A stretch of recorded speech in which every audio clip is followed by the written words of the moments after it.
Hello ladies and gentlemen, greetings Mech Warriors, welcome back to MWO. This is TTB speaking, almost over the stomach flu that had locked me in its grip, and let me tell you guys, it was not pretty. Let's just say in mech terms, there was mech fluids coming out of all parts and it was not pretty, and hopefully I will never ever get that again. Today we're running the Orion IIC in a brawly loadout on a not so brawly map, and of course as always I am up in the front, just going against the enemies here at Theta on Polar Highlands with a SRM6 and Clan LB20 build. Merry Christmas and hello gentlemen. LRMs against an onion? Not a bad thing to do if you want to die, like this gentleman over here. Let's see, one more salvo should... there we go, do it, perfect. Okay, enemies coming up kilo 10, kilo 11, 9, so I need to move back a little bit now and make sure I don't die horribly. Wow, this video is actually starting quite quickly, and it actually illustrates very nicely the power of the Orion IIC. We took a few hits in there, but we're still very much intact, and the good thing is we used very little ammo to push through 2 enemy targets already, so that's over 100 tons gone from the enemy. I'm just trying to encourage the team to start pushing the W key, because that helps to move to the objectives and to make sure that the enemy doesn't push into you, and hopefully the team will go ahead and comply with that.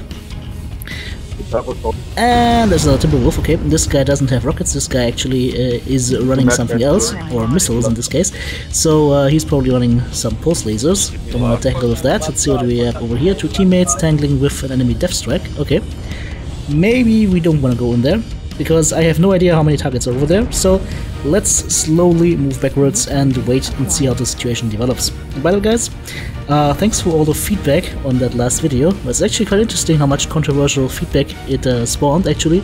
Some people agreeing, some people disagreeing, some people finding the tone a little bit too salty, but here's the thing guys, I generally try to be a very good-natured and very helpful and happy player, but sometimes, and that is only true for the live streams, because of course these videos right here that you're watching are commented afterwards, so that I have more time to think about what I want to say. These live streams are raw, unfiltered, and oh yeah, this guy actually died to an ammo explosion. That was very nice.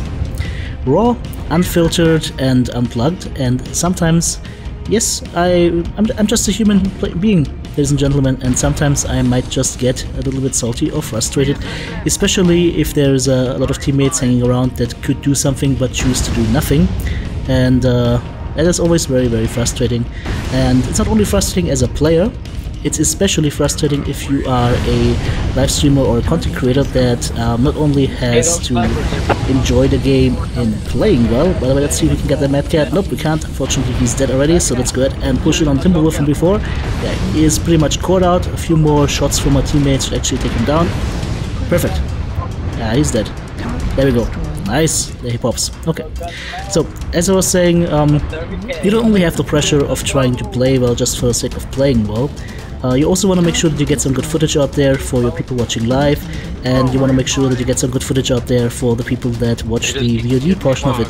And it is really, really hard on, basically on your heart and soul, when you have a match that could be so amazing, but then in the end it just becomes a lackluster match because a few people just refuse to play the game. Actually, like I can't say it otherwise, that they were just standing around. And so yeah, people get frustrated at that. I'm a normal human being, I'm not a German robot against popular beliefs, so of course I might get frustrated as well. And I hope you guys are okay with me posting these videos, because they have some value. They have some teachable moments in there. One of the teachable moments in that video with the Orion IIC was, don't leave your teammates out to dry, try and help them. That's something I like to do, it's something I try to uphold myself, if I can, and if it makes sense, and in that case it would have made sense. And so I can just encourage you guys to keep your eyes open for these situations. I don't expect it from everybody, but if you see somebody call out over comms, call out over the command wheel, just try and help. Try and be a team player. And that will help keep people less frustrated and have people have a lot more fun in the game. That's what this game is all about, right? So, that being said, again, live streams sometimes may be salty, but then again, the same live stream was also very, very happy and very cheerful, and very relaxed actually, especially once we went into group play with the ice guys, and yeah, I think you saw the like night and day difference there. So maybe that's something I should do more. But thank you guys, everybody. Good and bad comments, always welcome. And again, guys, if I start getting too salty in my commentary, please let me know. I'm not gonna promise that I'm gonna change anything right away, but I will definitely listen to your feedback, and I will definitely weigh it in my head carefully. Thanks. Alrighty, so now that's out of the way. Let's see what we can do right here. We have 3 enemy capture points to 2 of ours, however we will have Epsilon in a sec. And there's only 2 enemies on the field right now, so the maximum they can have is 2 points. And that should not be a problem for us, so we can just go ahead and stick on this one. There's 1 enemy down already. Once the last enemy falls, this should be in the bank and we can jump into the next game, but first of course we'll have a look at the scoreboard. If you don't have the Orion IIC in the A variant, get it. It is an amazing brawler, it plays really well, it is very fast, as you can see 81.3 kph, has good armaments and good armor. It's actually a really good mech if you want to try out brawling as a beginner, so highly recommended. I believe like about like 8 months ago or so I already made a video about the Orion IIC in the trial version. This version runs just as well. 3 killing blows, 3 assists, 3 solo kills, 5 kill most damage dealt, 9 components taken out, 885 damage done, and that is a brawler melee range mech on polar Highlands, no less. Yes, it can happen, of course. But of course, you can also get lumped to death. Switching the scenarios here into Frozen City. And it's a standoff, again. I said that time and time again. I don't like the spawning points right here, because it is going to be a standoff. Always you're just looking at the enemy team, at this big chasm, and not much will be happening. But that is fine, because somebody always gets impatient. Like a Timberwolf over there, ATM-12s and medium lasers.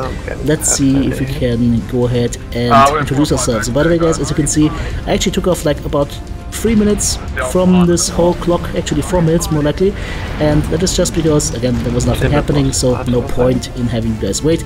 Let's just cut right to the chase. So we know there's targets in Cocktail 6, we know there's targets in Gulf 6, and let's go ahead, go through the city here, LB20 doing wonders, and what the LB20 doesn't kill, the SRM 6s will. At Locust, are you kidding me? Okay. No.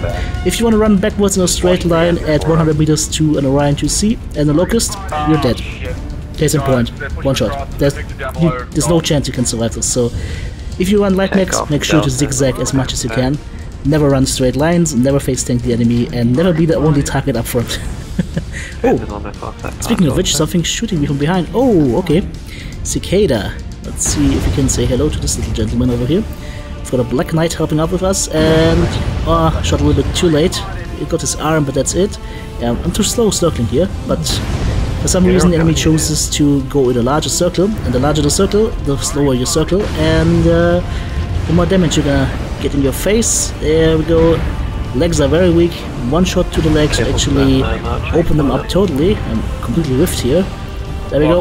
He's open and he's dead. Nice kill. Okay. Now the thing is, if you look at the scoreboard, it is 3 kills to 1 right now, but the team's not really moving. 4 kills to 1 now. Again, look at where the team is. Gulf 7, Hotel 7, Gulf 6-ish. Okay, let's move a little bit forward. And keep your eyes on the radar. Keep your eyes on the radar. Because this is a very telling situation right now. You see, there's 2 or 3 targets over in Gulf 5. That means all the other targets are probably down here, Gulf 6, Fox 6 or Hotel 6. And that means we have a massive numbers advantage on the enemy right now. There's even an assault mech over there in Fox 5. So we have a massive numbers advantage right here. Look at what our assault mechs are doing. They're still in Gulf 7, they're still not moving forward.